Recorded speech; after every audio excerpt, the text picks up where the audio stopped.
Ceci est un livre audio autogénéré par Google. Musique et chant social. Dirigé par Anne-Marie Green. Les transformations technologiques depuis 50 ans ont bouleversé la place de la musique dans la vie quotidienne. Celle-ci est actuellement omniprésente tant dans l'espace que dans les temps sociaux, et ses implications sociales ou culturelles sont si fortes qu'elles exigent d'être observées et analysées. Cette série se propose de permettre au lecteur de comprendre les faits musicaux en tant que symptômes de la société. Déjà paru. Christina Barbulescu, Les opéras européens aujourd'hui, comment promouvoir un spectacle, 2011. Boutouiri, La musique techno. Une approche sociogéographique, 2010.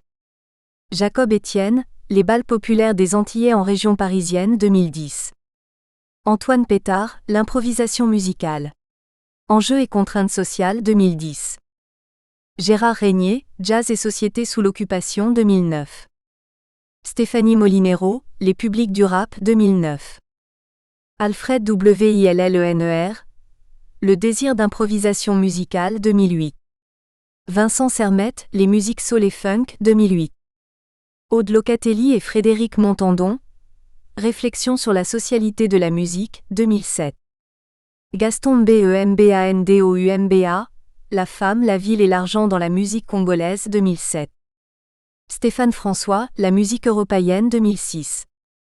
Je dédia SKLOWER Free Jazz, La catastrophe féconde. Une histoire du monde éclaté du jazz en France, 1960 à 1982, 2006.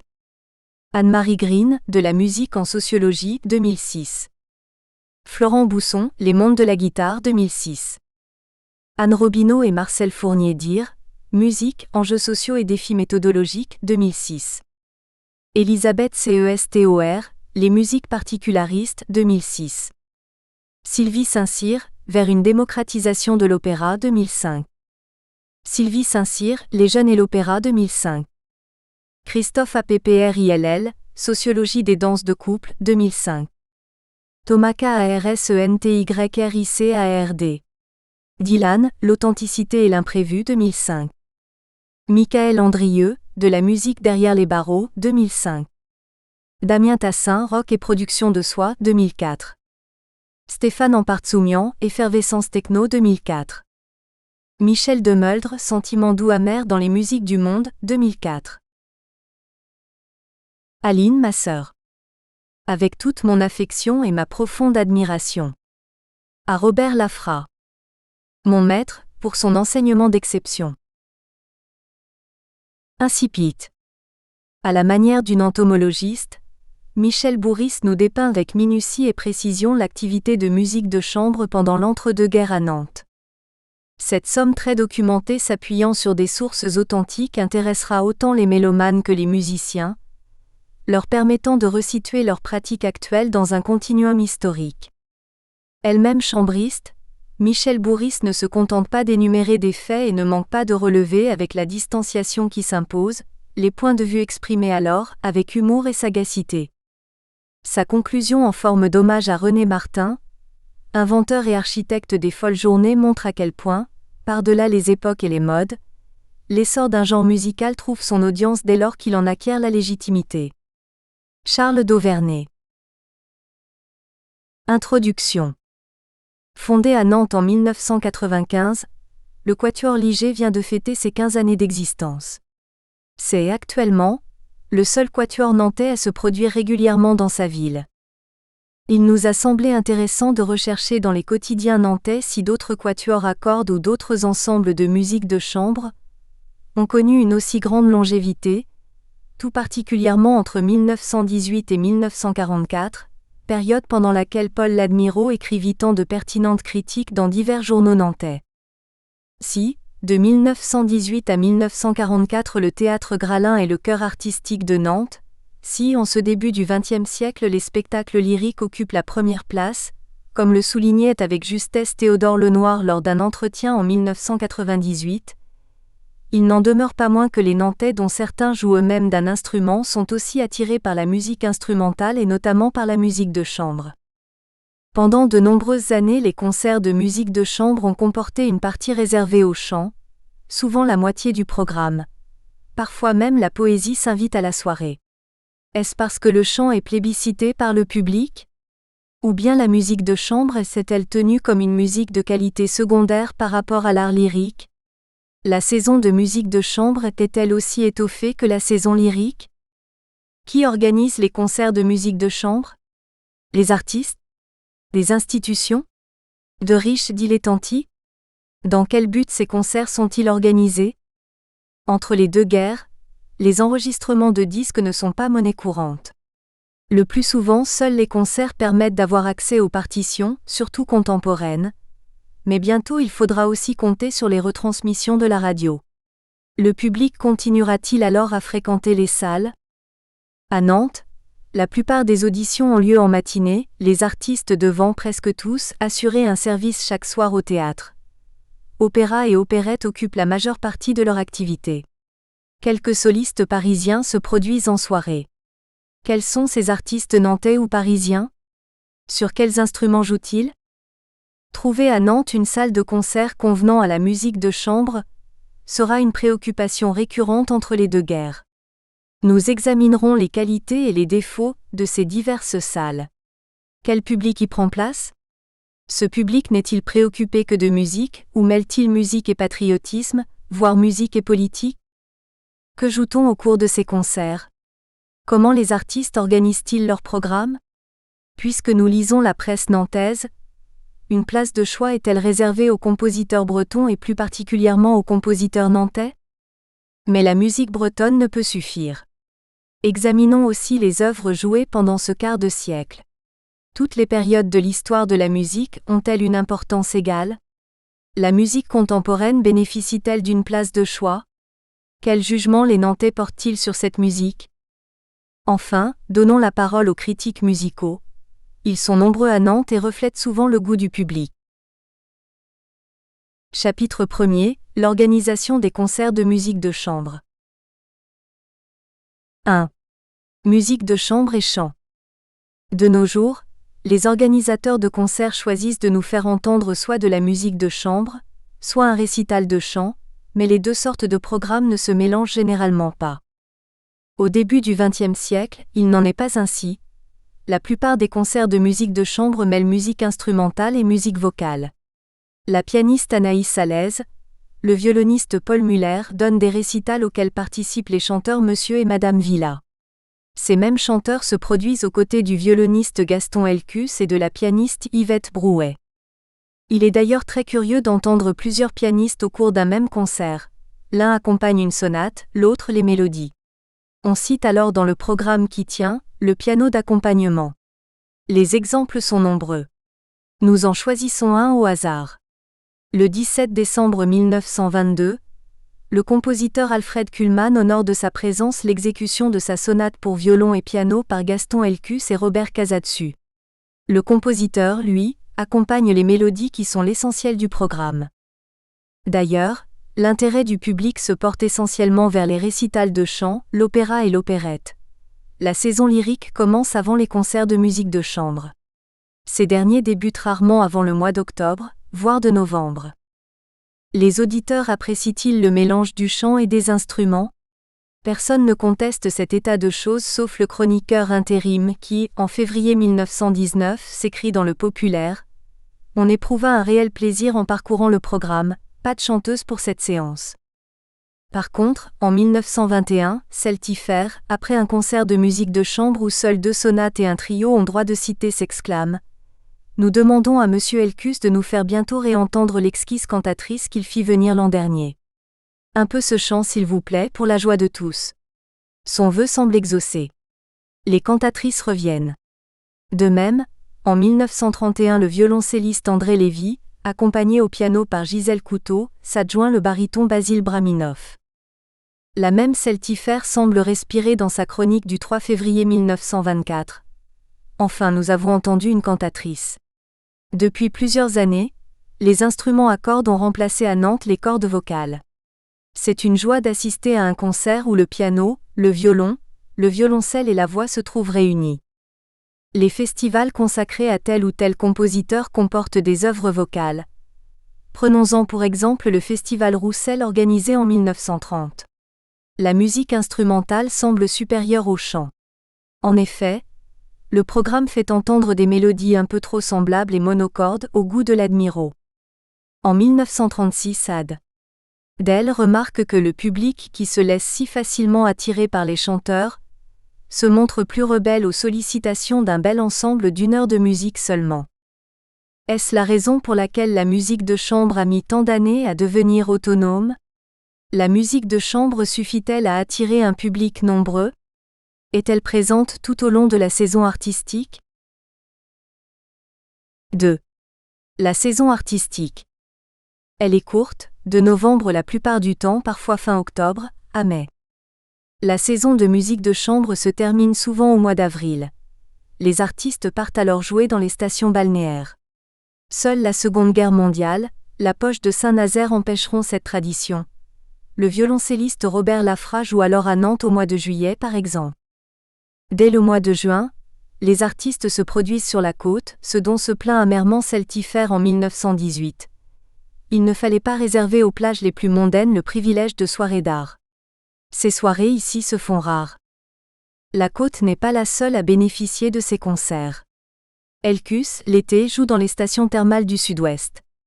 On sait par ailleurs le prestige du casino de Vichy qui attire de nombreux artistes. Robert Lafra s'y produira plusieurs fois. La Baule n'est pas la seule ville à profiter des artistes nantais. En juin 1922, le groupe philharmonique se produit à Vannes, Quimper, Rennes, Saint-Brieuc. On a souvent l'impression que les musiciens courent d'une ville à l'autre. On reparlera dans un prochain chapitre des malheurs de Thibaut, avec les transports. Bien d'autres sont tributaires des horaires de train. En 1937, Celtifère s'indigne. Forcés de partir tôt, Pierre Fournier et Maddy Hardy enchaînent les œuvres. Jamais audition ne fut si bousculée. Le concerto de Vivaldi et la sonate de Francoeur se succédèrent pour ainsi dire sans interruption, laissant à peine au public le temps de se reconnaître entre les mouvements de ces œuvres par ailleurs magistralement exécutées. Pierre Fournier se précipita sur la sonate Arpeggione, dont il joua les 2 mouvements avec une allégresse et un sentiment ineffable. Certains jours sont-ils plus favorables pour organiser un concert de musique de chambre? Faut-il alors placer l'audition en matinée ou en soirée? 3. Jour et horaire des concerts de musique de chambre. Les concerts de musique de chambre ont très souvent lieu le dimanche après-midi. Nantes est une ville heureuse, note Le Phare en 1919, on n'y connaît pas l'ennui du dimanche. Il cite Francis James, le dimanche les bois sont à vêpres. Pendant de nombreuses années, seuls les artistes internationaux jouent en soirée, Enesco, Thibaut, Cortot, le Quatuor Calvet pour n'en citer que quelques-uns. Les Nantais s'ennuieraient-ils sans musique l'après-midi? On peut le penser. Les concerts du moment musical ont habituellement lieu à 16h. Mais au mois d'avril 1941, pour ces séances estivales, le moment musical a décidé de réunir ses abonnés au début de la soirée, à 20h15. C'est un attrait de plus, dit Celtifère, que de rentrer chez soi au crépuscule après 2 heures de musique, dans les parfums des jardins fleuris. Grognon, l'Admirault s'écrie. Pourquoi cette séance a-t-elle eu lieu entre chiens et loups? C'est que plusieurs dilettantes avaient demandé cette innovation, afin d'aller se promener dans l'après-midi. Regrettons pour notre part l'ancienne heure, mais constatons que le public est venu presque aussi nombreux. Les musiciens du théâtre Gralin ne devaient guère bénéficier de loisirs. Entre les représentations d'opéra et d'opérette, les concerts de musique de chambre, l'enseignement au conservatoire pour beaucoup d'entre eux, les éventuelles leçons particulières, l'emploi du temps est surchargé. À tout cela, il faut ajouter les heures de répétition pour le théâtre ou pour les récitals. Ce sont d'ailleurs les services au théâtre qui conditionnent les jours et les horaires de musique de chambre. Les musiciens pensent-ils gagner correctement leur vie en donnant des concerts? Rien n'est moins sûr. En examinant le prix des places, le nombre d'auditeurs, souvent réduit, on peut conclure que les artistes doivent plutôt compter sur le salaire du théâtre et encore. Un article du 8 novembre 1924 dans le numéro 6 de Nantes Le Soir nous éclaire sur les salaires. Les exécutants du théâtre de Nantes sont divisés en 4 catégories avec des appointements de 550, 600, 650, 700 francs. Un violon coûte 1500 francs au minimum, un basson, 4000 francs. Les musiciens donnent quelques leçons en ville mais les instrumentistes avant ne trouvent pas d'élèves. Leur nombre décroît d'année en année. L'Annuaire général de la Loire-Inférieure répertorie les professeurs de solfège, de composition, de piano, de violon, de violoncelle, de mandoline. Mais oui, ils sont au nombre de 7 et Maurice Lehuédé enseigne non seulement cet instrument mais aussi le violoncelle. En 1918, on compte 45 professeurs de piano, 12 professeurs d'orgue, mais seulement 3 de flûte, 3 de clarinette, 1 de cor, 1 de trombone. La lutte semble féroce pour se faire une place au soleil. Les artistes font-ils fortune en organisant des concerts de musique de chambre? À quel prix ces concerts sont-ils proposés? 4. Prix des places. Il n'est pas toujours facile de savoir combien coûtait un concert de musique de chambre. Surtout au début de notre étude, le prix des places est assez rarement indiqué. Nous tenterons de résumer dans un tableau l'évolution du coût des concerts. Une autre remarque s'impose. Ce n'est généralement pas la réputation d'un musicien qui fait varier le prix des places mais plutôt la fréquentation de telle ou telle salle. En ce qui concerne Gralin, il est rarissime de savoir à combien se montait la soirée par auditeur. Sans doute le tarif habituel des spectacles lyriques était-il alors appliqué? Lorsque plusieurs séances sont prévues, un abonnement est proposé. Pour attirer les familles nombreuses, des cartes familiales sont vendues pour 4, 5 ou 6 personnes. Certains commentateurs regrettent le prix des places trop élevé. Qu'en est-il exactement? En 1918, au Théâtre Gralin, on fait payer aux auditeurs des classes du conservatoire 2 francs pour les fauteuils de première et les loges de première, 1 franc, les fauteuils d'orchestre, les places de baignoire, 50 centimes les fauteuils de seconde et de troisième. À cette date, les concerts de Hallez et Muller dans un salon de l'Hôtel de Bretagne coûtent de 3,30 à 3,40 francs. Robert Soetens et Mademoiselle de Valmalette, dans la même salle, demandent de 3 à 5 francs. Enfin, les 3 séances des sonates de Beethoven coûtent 12 francs. À la salle des Sociétés Savantes, il faut débourser 20 francs pour les 4 séances de concerts organisées par Lucie Vuillemin en 1919. Comparons avec les prix de plusieurs articles relevés en 1919.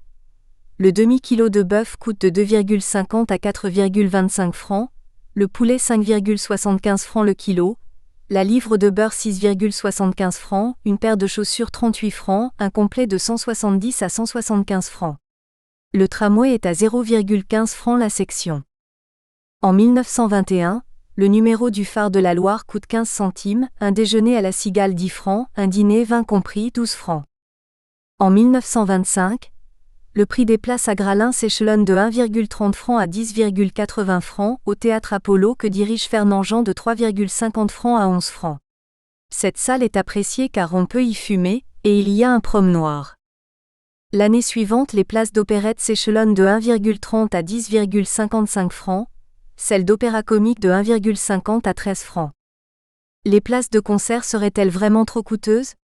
En 1931, le quatuor tchèque remplit à peine une demi-salle. Giderd en cherche la raison. J'admire les instrumentistes qui maintiennent Nantes dans leurs itinéraires. Ils ont autant de courage que de talent. Mais que peuvent bien faire le dimanche à 5 heures du soir les Nantais qui se disent musiciens? La crise? Elle ne sévit pas à tel point dans le monde où la musique est en honneur qu'on doive, sous prétexte de restrictions, se priver d'entendre qui mérite d'être entendu. La bourgeoisie, principale catégorie sociale qui assiste aux concerts, ne serait donc pas touchée par la crise. En 1933, il faut débourser 15 francs à Gralin pour une loge ou un balcon de face. Les quatrièmes sont à 2,50 francs. La prime de location et les timbres de quittance pour les places supérieures à 10 francs sont en sus. Les concerts de Gralin à petit prix semblent permettre à tous d'assister à un concert de musique de chambre. À la fin de la Seconde Guerre mondiale, les prix s'envolent. Si les places les moins chères demeurent à 10 francs salle franque, les plus élevées atteignent 20-25 francs en 1943, concert caritatif, et même 40 francs en 1945, taxe en sus. Bien sûr, le coût de la vie a subi la même inflation. Certains concerts sont vendus par abonnement. En 1932, la Société Philharmonique de Paris propose 5 concerts de 50 à 82 francs plus 1 franc de taxe de placement. Un concert coûte cette année-là de 12 à 20 francs salle gigante. Voici un aperçu du prix des places mentionnées dans quelques salles. Gralin, en 1931 sur 10 à 40 francs. 1933, 2,50 à 20 francs. 1939 sur 3 à 15 francs. 1940 sur 8 à 30 francs. 1941 sur 10 à 15 francs. On constate donc une grande disparité de prix, sans doute en fonction des exigences des solistes. Salle Gigante en 1918 sur 12 francs pour 3 séances. 1919 sur 3 et 5 francs. 1923 sur 3 et 7 francs. 1927 sur 8 et 10 francs. 1930 sur 10 à 15 francs. 1942 sur 10 à 25 francs. Le prix des places est régulièrement indiqué pour les concerts donnés Salle Gigante. Salle des Sociétés Savantes, 1918 sur 3 et 5 francs. 1919 sur 3 à 10 francs. Salle du Chapeau Rouge, 1923 sur 4 et 5 francs. 1924 sur 4 et 5 francs. 1927 sur 4 à 10 francs. Salle César Franck, 1940 sur 10 et 15 francs. 1943 sur 10 et 20 francs. 1945 sur 40 francs. 5. Organisateurs de concerts. Ce sont souvent des amateurs éclairés, des professeurs issus de la bourgeoisie nantaise. Les récitals Benz Pied-de-Leu. Madame Benz Pied-de-Leu est cantatrice. Elle organise des concerts dans ses salons de la rue Kléber. Outre le chant, on y entend de nombreuses œuvres de musique de chambre. Si les concerts ayant lieu l'après-midi sont annoncés dans la presse, ils ne font jamais l'objet de critiques musicales. René Benz, quant à lui, n'hésite pas à prêter son concours aux concerts donnés au profit de la Caisse des mutilés. En 1909, il avait obtenu une 3e médaille au Conservatoire de Paris. Le phare loue la délicatesse de son archet et sa prodigieuse virtuosité dans les airs bohémiens de Sarasate. Il conclut: ce jeune artiste est en passe de devenir à son tour un maître du violon. La prophétie se réalisera lorsque l'on entendra René Benz en quatuor dans le cadre de la boîte à musique. Les concerts Villa Brouet. Monsieur Villa, chanteur, et Mademoiselle Brouet, pianiste, organisent des concerts de musique ancienne et moderne. Leur volonté est de proposer au public de nouvelles œuvres. Pour les faire bien accepter, ils vont mêler habilement les œuvres connues et celles qui seront célèbres demain. En 1918, J. Cox souligne la difficulté de l'entreprise. Il faut d'abord sacrifier au goût du plus grand nombre et aussi savoir lui résister. Pour cela, il faut inscrire d'office certaines œuvres parmi celles qui n'ont que commencé à plaire et avoir recours aux auteurs consacrés, doser le moderne et le classique, de façon à ce que l'un s'oppose à l'autre. Ainsi on stimule l'attention, on provoque la critique, on donne de la vie à ces manifestations d'art engendrant trop souvent une monotonie soporifique parce que trop souvent nous sommes conviés à entendre les mêmes très belles choses. Le succès est au rendez-vous.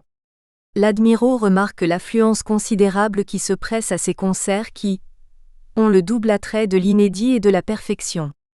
Beaucoup d'œuvres modernes seraient ignorées sans eux parmi nous. Le zèle des 2 musiciens est considérable. Les auditions ont lieu au domicile privé de Monsieur et Madame Villa, dans une atmosphère intime qui convient à merveille à la musique de chambre. Les ligériades instituées par le Quatuor Liger ont su, de nos jours, retrouver cette atmosphère conviviale. J. Cox goûte cette organisation. Aimez-vous être très près des artistes et comme pour un instant leurs camarades ? Alors vous apprécierez ces auditions où rien dans le décor du milieu où elles se donnent ne rappelle la salle qu'on loue, impersonnelle et si souvent froide. Il y règne une atmosphère d'intimité. C'est comme un appartement parisien et l'air qu'on y respire sent aussi bien son Paris. Roger Lebas aime lui aussi cette atmosphère. En 1924 il dit « On sait qui nous accueille ». Point de froideur guindée, point de solennelle présentation ni de causeries qui veulent être explications et ne sont qu'ennuyeuses. Et surtout point de cabotinage, d'égoïsme recherché, de programme massu, de matrone goualante, d'instruments épileptiques. Public choisi donc. Chaque année, la famille Villa ne manque pas d'organiser un concert spirituel qu'apprécie J. Cox. Un concert spirituel, c'est trop fréquemment une manifestation d'art entachée d'hypocrisie, les organisateurs trouvant moyen de faire entendre de la musique profane ou faussement religieuse à un auditoire qui s'attend plus ou moins à être édifié. On le trompe et il aurait droit de se plaindre. Faisons donc compliment à Monsieur et Madame Villa d'avoir donné un vrai concert spirituel avec au programme rien que des œuvres à l'accent sincèrement religieux, à l'exception de 2 airs de danse aucunement sacrés et qui troublèrent quelques minutes notre recueillement. À l'un de ces concerts, Gaubert exécute l'aria da Chiesa de Stradella. En 1926, on fête le 10e anniversaire de ces manifestations musicales. Ce 24 janvier, on peut entendre le chanteur Jacques Villa, Yvonne Brouet au piano, Jacques Elkus au violon. La partie de musique de chambre propose le rondo capriccioso de Saint-Saëns et la sonate en fa dièse mineur de Rosinski. Les auditions Vuillemin. Monsieur et Madame Vuillemin n'hésitent pas, eux non plus, à proposer des programmes de musique moderne, tentative hardie auprès d'un public trop souvent conservateur. Louis Vuillemin était le directeur d'une importante maison de musique et d'édition à Nantes. Pianiste, violoncelliste, il avait étudié avec Fauré. Sa femme brille comme cantatrice réputée. Compositeur, Louis Vuillemin se montre aussi un brillant conférencier. À Paris et dans différentes villes de province, à la radio, il avait organisé des séries de 7 séances consacrées à la musique de chambre du XVIIIe siècle à nos jours. Il fut un critique musical de talent, laissant des études clairvoyantes sur Gounod, Reyer, Fauré. Avec Reparts et l'Admirault, également membre de l'Association des compositeurs bretons. Malheureusement, touché par les gaz asphyxiants lors de la Première mondiale, il s'éteint en 1929 à l'âge de 49 ans. Il est inhumé à Nantes et une avenue perpétue son nom. Le phare annonce, Madame Lucie Vuillemin, notre talentueuse concitoyenne soliste des concerts Colonne et L'Amoureux, donnera 4 auditions vocales et instrumentales consacrées à la musique moderne les dimanches 11 janvier, 16 février, 16 mars, 13 avril 1919. Au cours de ces concerts on put entendre la sonate pour violon et piano de Debussy, la sonate pour violon et piano de Grovlez, le poème de Chausson, la sonate pour violon et piano de Pierney, la sonate pour violoncelle et piano de Jean Huré. L'Ouest éclair souligne bien la hardiesse de l'entreprise. À plusieurs reprises nous avons entretenu nos lecteurs de la tentative hardie causée à Nantes Madame Lucie Vuillemin. Avec le concours, nous allions dire avec l'autorisation, de Monsieur Louis Vuillemin et d'un certain nombre d'éminents artistes, compositeurs ou virtuoses. En 4 séances, Madame Lucie Vuillemin compte épuiser la liste des compositeurs contemporains s'apparentant entre eux, les uns auréolés de gloire et de cheveux blancs, tels Fauré, les autres presque ignorés du grand public et méritant pourtant d'être entendus au titre de représentants de la vraie musicalité moderne. On ne peut s'empêcher de penser au rôle de la Société nationale, qui s'attacha à révéler les compositeurs contemporains.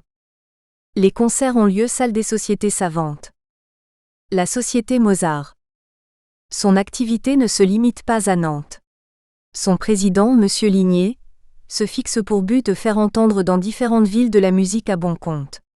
La société voit le jour en 1928. Claude Guillon-Verne craint la concurrence de ce nouveau groupement, initiative fort louable, mais n'inquiète-t-elle pas les sociétés existantes ? Les programmes semblent trop traditionnels aux critiques trop souvent grognons. Il faudrait que la Société Mozart s'attache surtout à faire entendre des œuvres non connues. L'année suivante, l'Admirault explique que la Société Mozart est un cercle. Par conséquent, elle est fermée. Mais quelle aimable façon de l'être. En réalité, elle ouvre largement ses portes aux fervents de la musique. Il y en a dans toutes les classes, mais la caractéristique de la Société Mozart, c'est qu'elle est à la fois mondaine et familiale.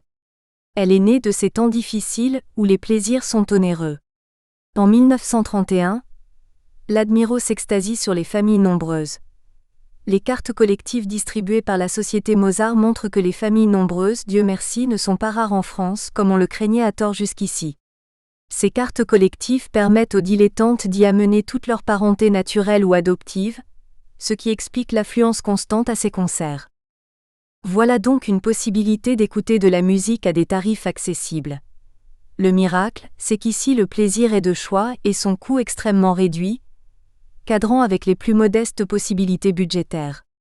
Pour peu nous dirions que c'est une œuvre, et pourquoi après tout ne le dirait-on pas ? Elle mériterait d'être subventionnée parce qu'elle met le public de province directement en contact avec ce que Paris contient de plus raffiné, avec des artistes qui partent de la capitale pour de longues randonnées à travers la France comme s'ils étaient chargés d'une mission. Ils y apportent un véritable esprit d'apostolat, pourrait-on croire, Allez voir tous si manifestement appliqués à leur besogne d'art. Le prix des places, certes, n'est pas trop élevé si l'on choisit de s'abonner pour la saison entière, une façon de fidéliser le public. Le Populaire ajoute que les efforts de ce groupement sont faits dans un but de décentralisation artistique. Il engage des artistes non nantais. Ainsi peut-on entendre Maurice Maréchal et Boris Goldschman, René Chemet et Lucette Descaves, René Chemet et Reine Janoli, Lazare Lévy et Henri Wagmans, Jean Champeille et Charles Chose, le quatuor La Candela Pasquier, Lélia Gousseau et Léon Ziguera, André Lévy et Gisèle Couteau. La liste serait longue. Des noms de tout premier ordre se succèdent au cours des ans. En 1934, la Société Mozart change d'impresario.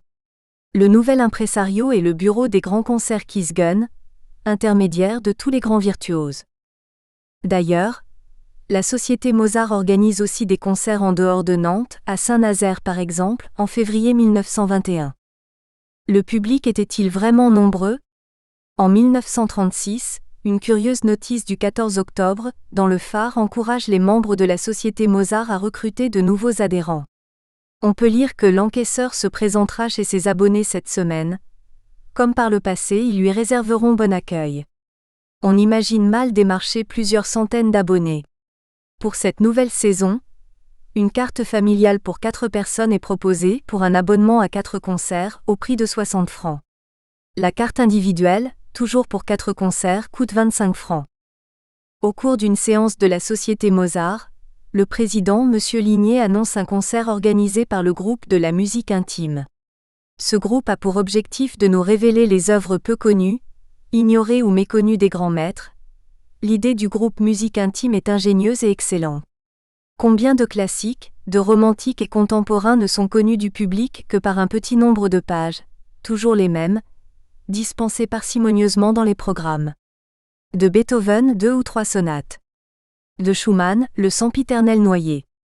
De Schubert, l'inévitable truite ou l'éternelle sérénade. De Fauré, jamais la bonne chanson ni l'arpège ni la rose, ces miracles de perfection. Toujours les berceaux ou clairs de lune, nous pourrions allonger la liste de ces oublis peut-être volontaires de la part des interprètes négligents. Honneur au groupe musique intime pour avoir décidé de briser enfin cette conspiration du silence, comprenant qu'un véritable artiste du chant, du clavier ou de l'archet doit être un initiateur plutôt qu'un suiveur. Cette initiative ne semble pas s'être poursuivie. Les concerts de la Société Mozart s'arrêtent en 1939. Les concerts Elkus. Les musiciens eux-mêmes peuvent être organisateurs de concerts. C'est le cas de Gaston Elkus. Ses programmes sont toujours intéressants. En 1920, il fait venir à Nantes le violoniste Casadessus et la même année un groupe d'instruments anciens, initiative très originale à cette époque. Les séances Arcuette-Muller. Gontran Arcuette, pianiste, Paul Muller, violoniste, organise des séances de sonates afin de retracer l'histoire du genre. Les séances Salès-Montfort-Gendin. Colette Montfort propose avec Anaïs Salès et Gendin 4 concerts. Ils ont lieu dans son hôtel particulier de la Meurosière, le samedi à 17h. Les programmes sont très variés. Concert en trio de Rameau, Sonatine de Bréville, donné en première audition à Nantes pour le premier concert. Le second concert prévoit Sonate à 3 de Leuillet, Sonate pour piano et violon de Fauré, trio de Franck. Le troisième fait entendre le quatuor de Fauré, le concert de Chausson. Enfin le dernier réunit un trio de Mozart, sans que l'on sache lequel, la sonate pour violon et piano de Lequeux, le trio de Tourina. Ponctuellement, certains Nantais peuvent s'improviser organisateurs de concerts. En 1929 on peut lire dans Nantes le soir, pour fêter l'inauguration des agrandissements de ces nouveaux magasins, le Maison Aramba convie tous les amateurs de musique et en particulier ses fidèles clients à une soirée musicale exceptionnelle qui sera donnée sur invitation le lundi 2 décembre à 20h30 salle Gigante.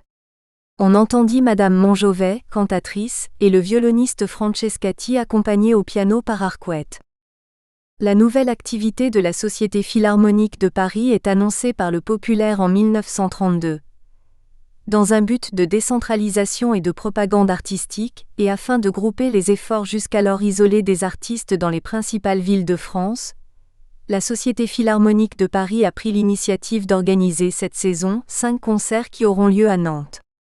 La Société Philharmonique de Paris organise donc pour la saison 1933-1934 plusieurs concerts de musique de chambre, invitant le quatuor Lehner, Cortot et Thibault, Chrysler et Maurice Amour. Les administrateurs de la société sont Kees Gunn, Théo Izet, Monsieur de Valmalette. Mais la société ne serait-elle plus florissante dès 1935 ? Le populaire insère. Le comité directeur de la Société Philharmonique de Paris nous prie d'annoncer qu'il se voit dans l'obligation de supprimer les 3 derniers concerts de l'abonnement de la saison 1934 à 1935. Décidément, les organisateurs de concerts sont légion. La Caisse autonome de musique dirigée par M. Mangeot, rédacteur en chef du Monde musical, a pour objectifs principaux d'encourager les jeunes musiciens, d'aider les vieux, de favoriser l'édition musicale, d'organiser des tournées de concerts, non seulement dans les grandes villes mais aussi dans les petites. Vaste programme.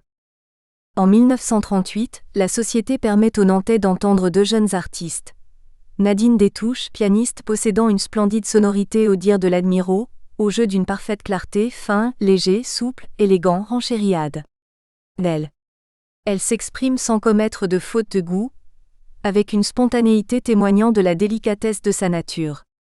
Ghislaine de Monceau, premier prix de Paris de violon, témoigna d'un sérieux souci de la mise en place dans ses exécutions. Dans divers cas, elle visa à charmer. C'est dans les passages brillants qu'elle trouve le plus heureux emploi de ses belles facultés. Ses doigts courent avec agilité sur la touche et jouent les traits avec précision, complète le critique du populaire. Le public nantais se voit donc proposer un vaste choix de concerts de musique de chambre. À qui va la recette de ces soirées ? Ces concerts sont-ils organisés au profit des musiciens ou dans un but caritatif ? 6. Au profit de. Les années suivant la Première Guerre mondiale voient se multiplier les concerts de charité. En 1918, Monsieur et Madame Villa organisent une soirée au profit de la souscription nantaise. Capet et Arcuette feront de même en jouant l'intégrale des sonates pour violon et piano de Beethoven. La recette obtenue le 24 mars 1918 par le quatuor Elkus et le pianiste Rissler s'élève à 1700 francs. Elle est versée à la souscription municipale pour les œuvres de guerre ainsi qu'au bureau de bienfaisance. À la fin du concert du 30 mai 1918 où l'on peut entendre Alès et Muller, une quête est faite pour les aveugles de guerre. De même, une quête au profit de l'arbre de Noël des orphelins de guerre est organisée le 15 décembre, lors du récital de Mademoiselle de Valmalette et Robert Soetens. Les suites de la guerre sont terribles. Un concert au profit des blessés alités réunit œuvres instrumentales et vocales mais aussi des pièces comiques afin sans doute d'attirer un large public. Un autre concert vient en aide aux veuves de guerre, un 3e aux réfugiés de l'Aisne. La ville de Saint-Mihiel n'est pas oubliée puisque les recettes du récital franc lui seront versées. Un autre festival consacré cette fois à Saint-Saëns permet d'obtenir des fonds pour le tricot du soldat. Quant au concert du 4 mars 1919, réunissant Capet, Arcuette, Gendin et une cantatrice américaine, il permet de secourir la commune de Charmes et les villages environnants, toute région dévastée. De hautes personnalités honorent de leur présence certains de ces concerts. En 1919, Lucie Vuillemin, Gérard Eking, Gontran Arcuette donnent un concert de bienfaisance sous la présidence d'honneur de Madame la Comtesse de Montaigu, présidente du comité de Loire-Inférieure, au profit de la Croix-Rose, dans le but de venir en aide aux jeunes filles des pays libérés. Le comité de Nantes a adopté les jeunes filles de Saint-Mihiel. Tout en continuant son aide à ces jeunes filles, grâce aux fonds recueillis jusqu'au 1er janvier et jusqu'à extinction, le comité s'occupera ensuite des filles et sœurs des soldats morts au champ d'honneur et des filles et sœurs de réformés numéro 2 sans pension. Peut-on lire dans l'annonce du concert.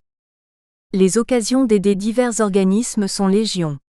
En 1923, un gala du travail réparateur est organisé à la salle Turcot permettant d'unir art et charité.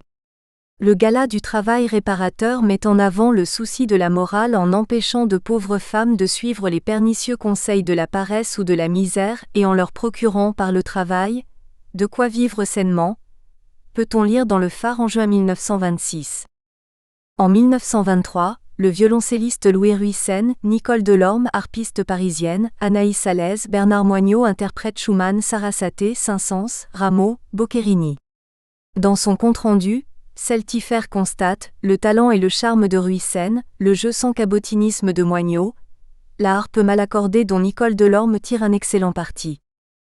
Si le concert n'est pas explicitement destiné à soutenir une noble cause, une quête peut avoir lieu à l'entracte. Toutes les occasions sont bonnes pour aider les œuvres charitables. Une annonce indique que les programmes serviront à collecte des fonds. Ceux de la Maison Boîte sont exposés à la Maison Mignon-Massard. Ces concerts de bienfaisance contiennent très souvent une partie vocale, voire des textes théâtraux.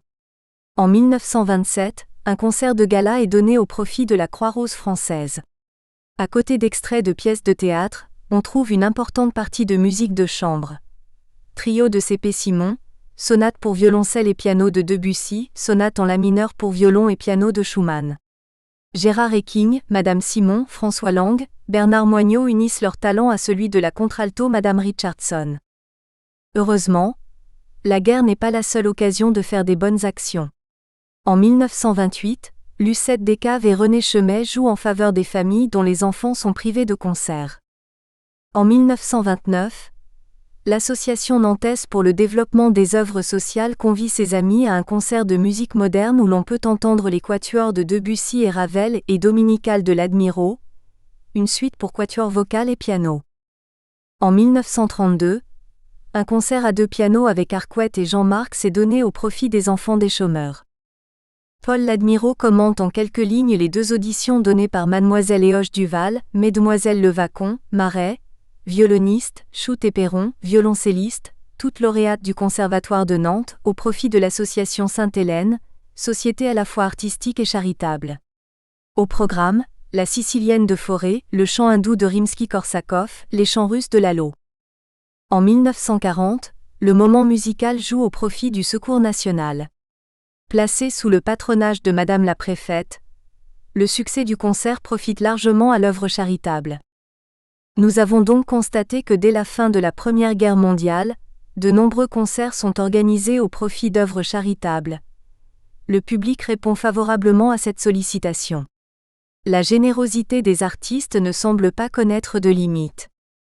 Solistes ou groupes de musique de chambre auront donc à cœur de se produire à Nantes. Qui sont ces musiciens ? Chapitre 2, les interprètes. 1. Les solistes. Les violonistes.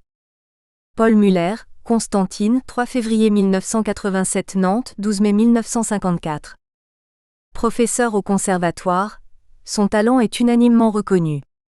Lors d'un concert de 1918, réunissant comme il est courant à cette date, chant et violon, l'Ouest éclair s'écrie « Le violon de Monsieur Muller n'est-il point lui aussi la plus émouvante des voix qui sait rire, pleurer, prier avec une frémissante humanité ?» Cette émotion est aussi soulignée par J. Cox.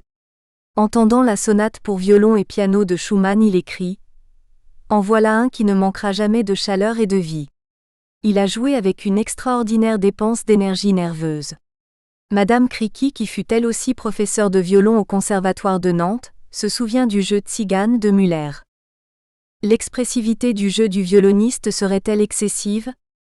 Le même critique note « Monsieur Muller a fait un bond formidable dans la voie de la perfection. Je ne sais quel apaisement s'est miraculeusement accompli chez cet artiste, autrefois trop romantiquement vibrant.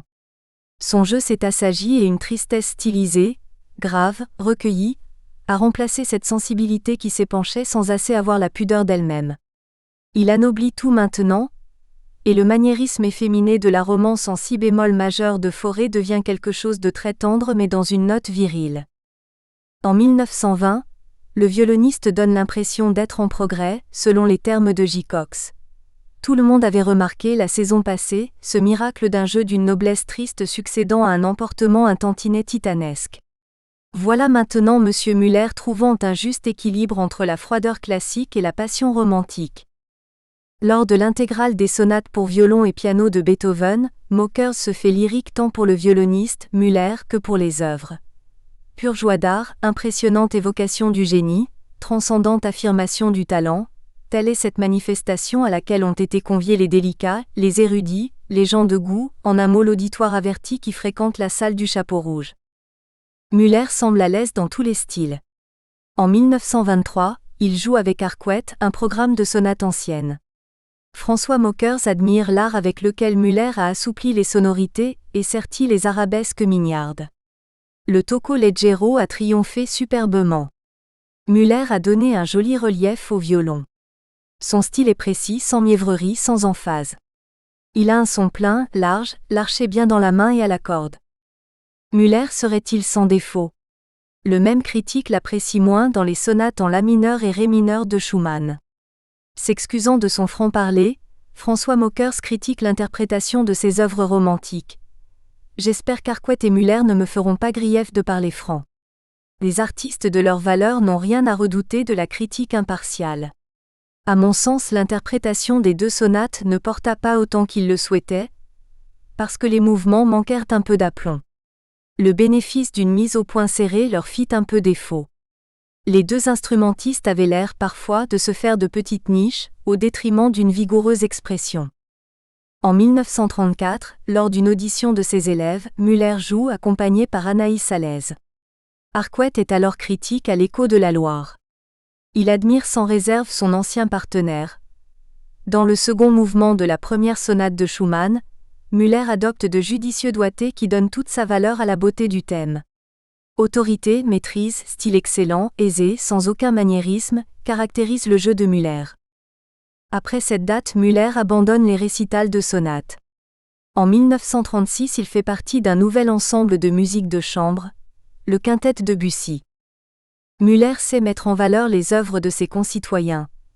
Dans un article signé J.A. de l'Écho de la Loire de 1927, on peut lire « Muller chante, non, mieux que cela, raconte la légende bretonne de Courtonne.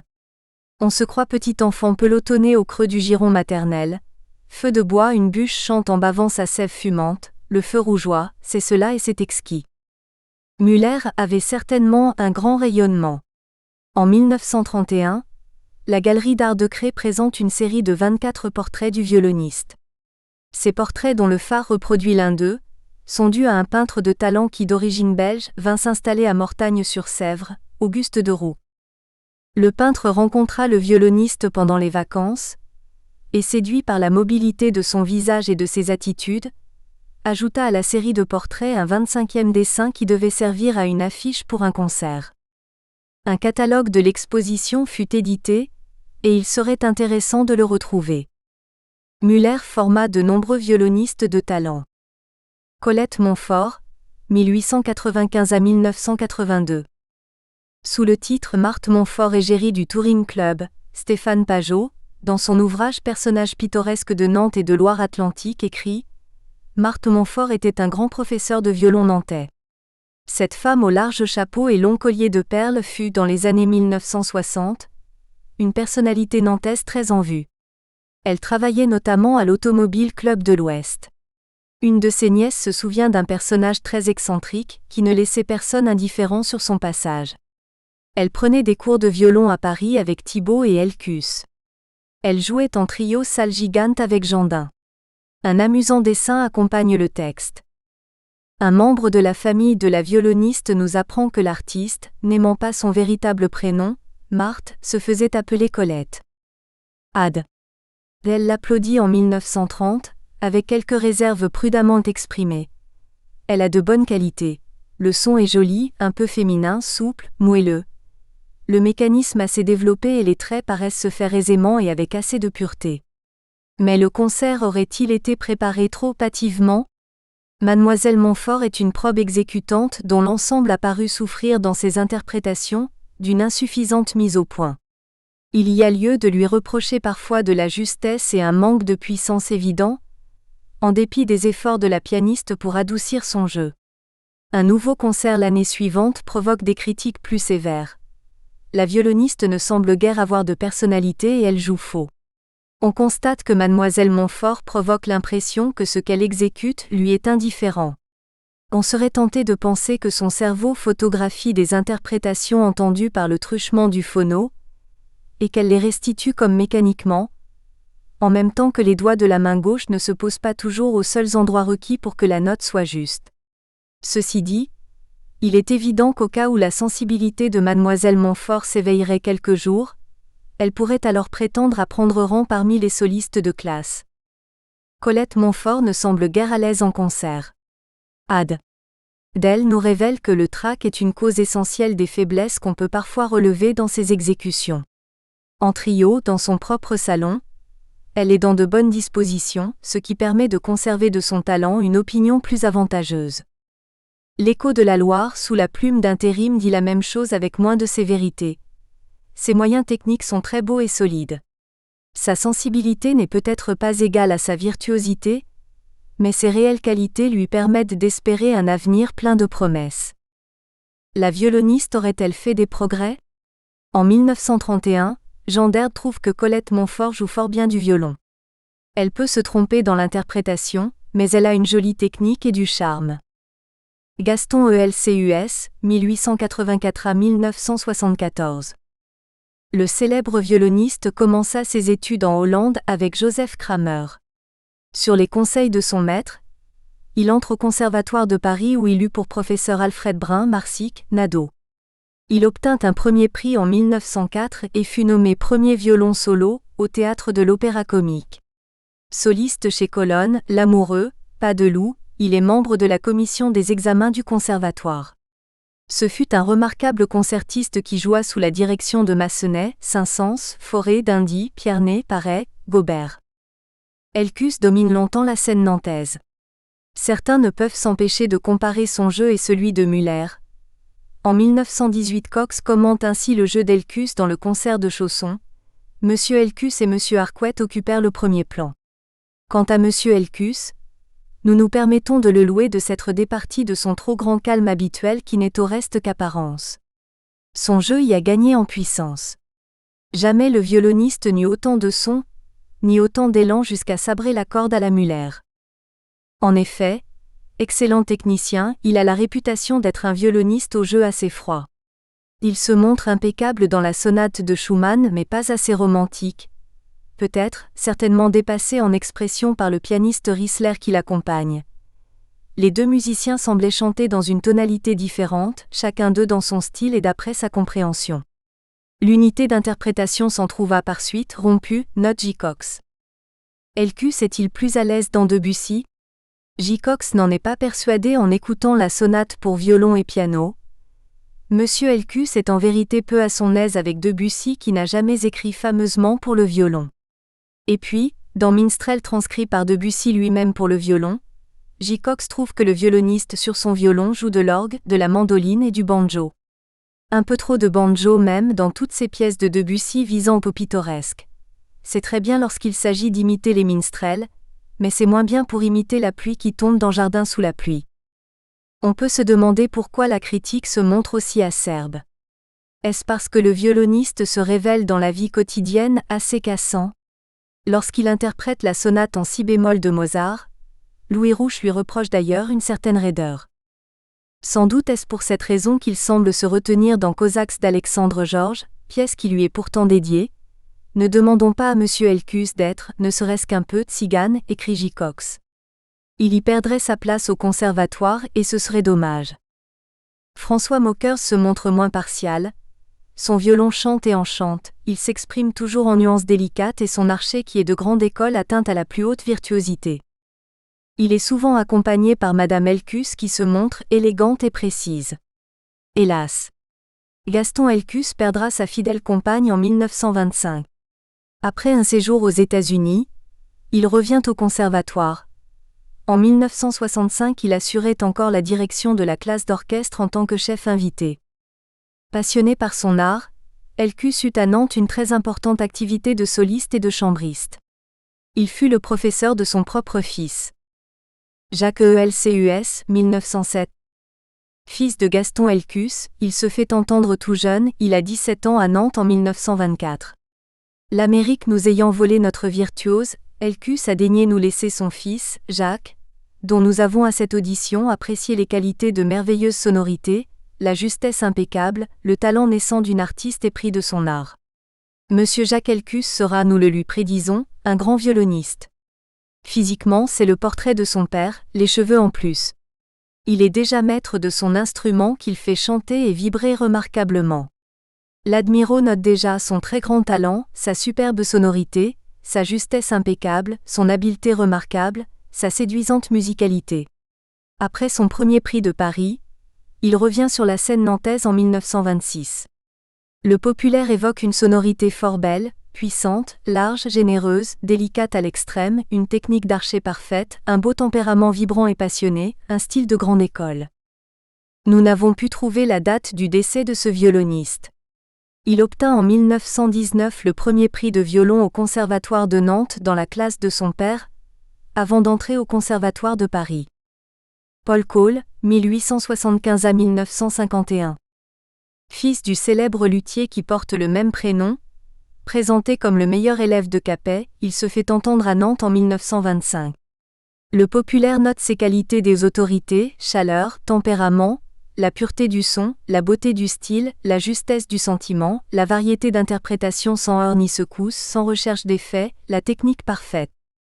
En 1926, la presse annonce qu'il va quitter Nantes. Le phare relève les qualités de souplesse et de charme, la sonorité la plus chaude d'un violoniste pour qui les difficultés les plus invraisemblables n'existent pas. Le violoniste semble en progrès constant. Déjà l'an dernier, peut-on lire dans le populaire, Paul Cole avait fait d'immenses progrès. Son style, sa compréhension musicale se sont développés. Il joue juste avec une facilité surprenante, avec un son chaudement timbré, tout de mémoire. Ses doigts semblent également bien exercés dans les passages de force comme dans ceux qui demandent de la délicatesse. Il nuance et rythme bien son jeu. En 1927, Claude-Guillaume Verne promet au violoniste une belle carrière. Paul Cole possède une sonorité fort belle jointe à une technique supérieure. Très jeune encore, on peut attendre de cet artiste le plus grand avenir. Tous ces éloges laissent cependant entrevoir quelques imperfections. S'il lui manque peut-être une autorité complète, souligne Ad. Dès en 1930, son jeu est fier, sans tache, ferme, mesuré tout à la fois. La pureté technique s'unit chez lui à la belle tenue du style. Le phare trouve qu'il a acquis une sonorité plus moelleuse, moins claironnante, propre à mettre en valeur son merveilleux instrument. En effet, Paul Cole joue un instrument de son père, un violon qui fut classé premier sur 70 concurrents au concours de sonorité de Bruxelles. En 1935, après une absence de 5 ans due à la maladie, Paul Cole revient jouer Salracine. L'Admirault signale un parfait musicien comme le révèle sa traduction vivante et colorée de la sonate à Kreutzer. Celtifer confirme, Cole, disciple et ami d'Enesco, a une sonorité profonde et moelleuse. Il montre une technique éblouissante, de l'autorité, un style prestigieux. Ad. Dell est du même avis. Dans la jolie sonate en ré majeur de Handel, Paul Cole sut se faire apprécier par la beauté et la puissance d'un style personnel. Après avoir exécuté la partita en sol mineur de Bach, où il sut donner à son archet un mordant et une solidité exceptionnelle, il exécuta la sonate à Kreutzer avec une distinction, une couleur, une simplicité qui ne sont pas les qualités familières aux interprètes de Beethoven en général. Et quel dommage de ne pas avoir entendu Cole accompagné par Enesco, concert dont Tours eut le privilège. Le triton apporte une note discordante au milieu de ses louanges. L'article de 1930 reproche au virtuose d'avoir voulu mettre en valeur la lutherie de son père. On sait combien la vie du célèbre luthier fut difficile. Son talent ne sera reconnu que bien tardivement. Sur des violons nouveaux jouons des airs antiques, s'est dit Paul Cole. Et après avoir sorti le meilleur spécimen de la vitrine de son papa, il débarque un jour à Nantes.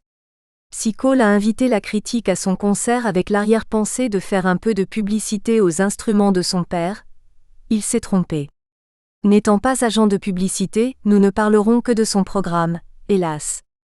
La justesse du violoniste semble approximative.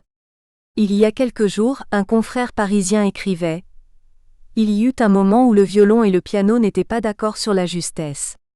Dans ces cas-là, c'est généralement le violon qui a tort. Il faut louer la splendide technique et la sonorité veloutée de Cole, regretter son manque de justesse et son interprétation trop personnelle de la chaconne. Capet ne l'aurait certainement pas approuvé. Dvorak et Brahms sont mieux dans les cordes du jeune artiste et mettent mieux en valeur la limpidité de sa sonorité. » Miguel Candela, 1916. Ce tout jeune violoniste, premier prix d'excellence du Conservatoire de Paris en 1927, se produit à l'âge de 13 ans avec la Schola. 2 ans plus tard, en 1929, il revient à Nantes accompagné par Anaïs Salaise.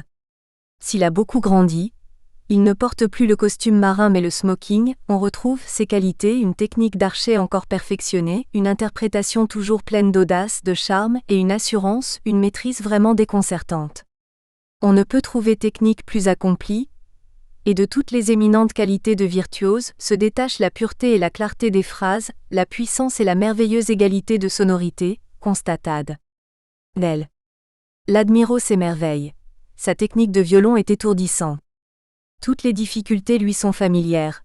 Les doubles cordes en dixième, les triples cordes, les traits en son harmonique artificiel, dont le timbre rappelle la scie, les harmoniques en staccato, le mélange des pizzicati et de l'arco, que sais-je encore? L'année suivante, Adèle se fait encore plus laudatif.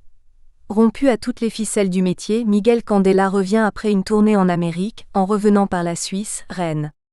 Il nous arrive avec un prestige qu'il ne doit pas seulement à son jeune âge, mais à une science de l'archet que pourraient lui envier bien des adultes parmi les meilleurs dans leur spécialité.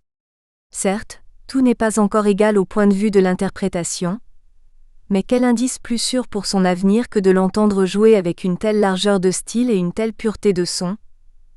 N'aime par-dessus tout chez ce jeune artiste la sûreté et le goût qu'il apporte à ses interprétations. Dans les bis de virtuosité, son chant et ses acrobaties finement exécutées se conjuguent au jeu fin et subtil de la pianiste. Le triton souligne l'excellence du jeune prodige. Il vole en plein ciel vers des cimes inaccessibles aux demi-talents. Dans Fala, il montre une régularité rythmique absolue, tout en laissant libre cours à sa fantaisie. L'inégalité d'interprétation, notée par Adèle est reprise par le phare, il excelle dans le classique. Dans le moderne, il prend des libertés un peu choquantes, imputables à la jeunesse. Il obéit moins aux suggestions de l'œuvre qu'à ses propres impulsions. Mais quelle maîtrise! Quelle autorité! Si jeune, le violoniste ne peut que progresser. En 1934, il ne réalise pas encore la perfection, note Adèle. Mais nous avons plaisir à constater les progrès accomplis, et le voir se corriger de certains portamenti qui donnaient un son un peu plus rare à ses meilleures exécutions. Sa technique est toujours aussi éblouissante. Le mécanisme de sa main gauche a une précision, une aisance magnifique. Il conduit son archet avec un art parfait. La sonorité de son guarnerius enchante. Les doubles cordes, les harmoniques, les pizzicati, le staccato ne sont que joués pour lui. Nous avons remarqué l'égalité de ces jolis sons filés dans les adagios. Miguel Candela est désormais un artiste accompli. Un archet qui a de la flamme, de l'accent, de la pensée, une main gauche qui se meut avec une vélocité automatique, un sens profond de la musique. Miguel Candela a en lui l'étoffe des grands violonistes qu'il ne tardera pas à égaler. Il nous apparaît aujourd'hui dans un rayonnement complet de son art, ayant évolué normalement selon les lois de la nature. La réflexion, la pénétration sont nées en lui. Hélas, le jeune violoniste se laisse tenter par la virtuosité gratuite. Pourquoi tant de pages consacrées à l'acrobatie et si peu à la musique? Écrit Giderd. Lucien Capet, 1873 à 1928. En 1918, il enchante son auditoire. Ce violoniste n'est pas seulement un virtuose de valeur. Ses connaissances approfondies de la composition musicale lui permettent de pénétrer dignement dans le sanctuaire sacré qu'est l'œuvre beethovenienne. On doit admirer sans réserve le tact plein de simplicité avec lequel il dispose du clair-obscur, passant d'une sonorité chaude et vibrante, vraiment lumineuse, à une sonorité mate exempte de toute vibration et délicieusement estompée. Il donne des sonates de Beethoven une interprétation très personnelle, rompant avec la tradition, note Adèle. Le phare souligne la complicité du violoniste avec le pianiste Arcuette. Ils interprètent Debussy comme ils interprètent Beethoven, avec cet équilibre et cette unité qui font de leur mutuelle collaboration un échange parfait. Lorsqu'il joue en trio, on remarque sa grande autorité, son style parfait, son sentiment profond, sa chaleur communicative, sa jolie sonorité. Mais les plus grands ne sont pas à l'abri d'un trou de mémoire. J. Cox, qui par ailleurs n'aime guère le violoniste, il fera des jeux de mots assez lourds dans divers articles où le nom de Capet est travesti, raconte cet épisode. Grosse émotion dimanche, au cours de l'exécution de la grande chaconne inscrite au programme, nous assistions ravis à la construction de l'édifice sonore quand tout à coup le violoniste s'arrêta. Il fit un geste d'impuissance, jeta un regard de détresse vers le public et nous comprîmes que la mémoire faisait défaut à l'exécutant. Ce ne fut d'ailleurs qu'un instant, combien long pourtant. Et M. Capet s'étant ressaisi, put achever l'œuvre commencée. J. Cox reprocha à Capet sa froideur. Dans la sonate de Lequeux, M. Capet, dont le violon a pleuré des notes excellentes dans l'adagio, a vibré de son mieux dans l'allegro du début et dans le véhément final. Mais M. Capet est un puriste et son jeu, qui sait caresser à merveille, n'est pas très à son aise dans l'appassionato. Le critique revient la charge lors d'un autre concert. Capet n'a plus sa barbe bleue tant elle était noire. M. Capet n'avait pas un talent tout en barbe ou sa barbe n'était pas tout son talent. Elle allait avec le jeu solennel, toujours un peu lourd, en tout cas assez froid de ce virtuose qui d'ailleurs affectionne particulièrement la musique sagement construite et pas toujours émue. Le dernier concert de Capet à Nantes date de 1924. Joseph Biel WSKI. Non entendu depuis 5 ou 6 ans, écrit le Populaire en 1918, il possède un réel talent de violoniste. Chevalier fougueux et transcendant, ce n'est pas qu'il manque de douceur, d'élégance, de charme. Mais c'est surtout dans les passages de force qu'il marque une réelle grandeur. Georges Tzipine, 1907 à 1987, se montre un violoniste à la belle aisance, jolie sonorité. Léonie Lapie, 1888, premier prix du Conservatoire de Paris, joue à Nantes en 1921. Celtifer remarque la précision de son attaque et son ampleur de son, une autorité remarquable. Elle revient l'année suivante et le critique confirme son jugement. Elle possède un style et un mécanisme sûr. André Bertagne est-il un artiste nantais ? En 1922, il est présenté comme l'élève préféré de Marsic. Officier d'état-major à Nantes, il fonde une œuvre pour les aveugles de guerre. On rappelle qu'en 1911 il est considéré comme un grand violoniste dans le combat périgourdin. Il a joué à Paris, en province, en Espagne, en Roumanie. Pourtant il semble un violoniste assez froid. Un style original, un archet ferme, sacrifiant peut-être un peu la grâce à la précision du jeu. Micha Elzon, 1900 à 1966, se révèle un bon violoniste, jouant un bon violon. René Chemet, 1887. Sous la plume de Théa en 1928, elle apparaît comme une violoniste au jeu large, velouté, éclatant. Nous la retrouvons en 1935, présentée comme soliste des concerts européens et américains. L'Admiro loue sa sonorité et sa technique remarquables. Le phare parle de sa sonorité chaude, ample, sa technique aisée, sa connaissance approfondie des œuvres. Quant au Dr HD, après avoir souligné tous les pays où la violoniste s'est produite en récital, il loue un archet remarquablement conduit. Puissant ou léger, sautillant ou calme, il est toujours très expressif. L'ouvrage d'Irène Minder-Jeanneret, femme musicienne en Suisse romande, édition Cabedita, collection Archives vivantes, 1995, nous fait partager l'enthousiasme des auditeurs de l'époque. Elle vit la musique qu'elle joue et tout le public la vit avec elle, passant de la mélancolie la plus attendrie à l'explosion de la joie la plus vive. Aussi virtuose que sensible, elle prend des mouvements d'une rapidité inouïe. La netteté des traits du violon n'en souffrit jamais ni la justesse. La dernière phrase se termine par un jugement quelque peu machiste. La sonorité est très agréable, sans atteindre à une grande puissance, la fermeté d'attaque est étonnante pour une femme. René Chemet se fit applaudir dans 3 villes suisses de 1912 à 1914. Bernard Moignot fut pour certains un artiste au jeu ample, net, aisé. À l'inverse, d'autres critiques déplorent que son archet manque de cette ampleur qu'il saura tout naturellement acquérir, mais il est déjà d'une étonnante sûreté. Il montre une finesse, un charme, une distinction rare. Entré tout jeune dans la carrière musicale, il a les qualités qui doivent lui permettre d'arriver. S'il ne possède pas encore la maîtrise, il a le privilège d'ignorer les défauts de tant de débutants, écrit Celtifer en 1922. L'année suivante, l'Admiro remarque son jeu très habile, au joli son. On n'en saurait critiquer dans son interprétation qu'un peu d'uniformité dans les nuances.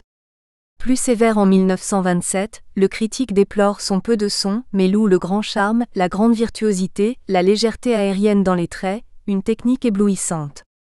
Le violoniste se produit à Nantes régulièrement. L'Admirault redit les qualités déjà remarquées auxquelles il ajoute de la fantaisie, de la jeunesse. Seule restriction, il regrette qu'il manque d'un peu de puissance et d'éclat, chose qu'il possédera avec la maturité de l'expérience. Ce sera alors un maître de l'archet. Selon Claude-Guillaume Verne, Moignot ne possède qu'une sonorité assez fluette. Son jeu manque un peu de chaleur. On sent le jeune violoniste qui a pourtant de jolis sons, trop sûr de lui-même. Enfant gâté peut-être ? Encore un musicien dont les dates nous sont inconnues. Seul renseignement, le journal du 13 octobre 1929 nous informe de son mariage avec Alix Cavelier de Mâcomble, infirmière à Vannes. Bernard Moignot habitait alors 4 place Duchesse-Anne. Henri Wagmans est violon solo de SAS Le Prince de Monaco. Si l'annonce du concert mentionne une sonorité pleine et riche, la critique se montre beaucoup plus réservée sous la plume d'Ad. Del, c'est un violoniste dont la préoccupation principale semble bien de montrer du brio, de l'aisance, de la fantaisie, de la vélocité d'archet dans des morceaux ad hoc. Mais il ne possède ni la chaleur, ni le style nécessaire pour mettre en valeur les passages d'une réelle beauté de la sonate en sol de Brahms. Outre que cette sonate reste souvent incompréhensible, l'archet du violoniste reste un peu froid. Gaston Poulet, 1892 à 1974, en 1923 enthousiasme J. Cox. Soliste des concerts colonnes, Pas de loup, L'amoureux, fondateur du Quatuor Poulet, Monsieur Poulet est un tempérament passionné comme on en voit peu, avec même une tendance à tout dramatiser. Ah ! Il nous change de celui auquel il ne manque que de s'appeler Hugues pour être complet, et qui voulut nous faire croire à la suprématie royale dans l'art d'exécuter les classiques du violon. À dire exactement les choses, le talent de Monsieur Poulet s'accorde mieux avec les modernes qu'avec les classiques. François Mockers le trouve un peu froid. Dans l'andantée de la première sonate de Fauré, un peu plus de chaleur communicative n'eût pas été superflu. Chauffez, mais chauffez donc Monsieur Poulet. William Cantrell, violon solo des grands concerts parisiens, doit à Arcueil de venir à Nantes pour la première fois en 1931. C'est un virtuose d'une surtechnique et d'un style sobre et distingué, note l'Admirault. Le violoniste accorde un entretien au phare. Ce journal trouve sa sonorité ravissante, son style impeccable. Il joue la sonate en La de Fauré, entendue il y a 8 jours par Léon Ziguera, mais en donne une interprétation très différente, accentuant ce caractère de rêverie aux étoiles qui est plus près des mélodies que des sonates fauréennes et dessert l'émotion au profit de l'esprit. Gabriel Bouillon en 1932 enchante l'Admirault. Âgé seulement d'une trentaine d'années, il est en passe de devenir l'égal des plus grands par la richesse de son jeu fougueux ou délicat tour à tour. Et il n'a nul besoin, comme tel de ses aînés, sans doute Thibaut. Un Nantais racontait... Nous espérons que vous avez apprécié cet aperçu. Pour continuer à écouter ce livre audio sur Google Play Livres, utilisez le lien dans la description de la vidéo.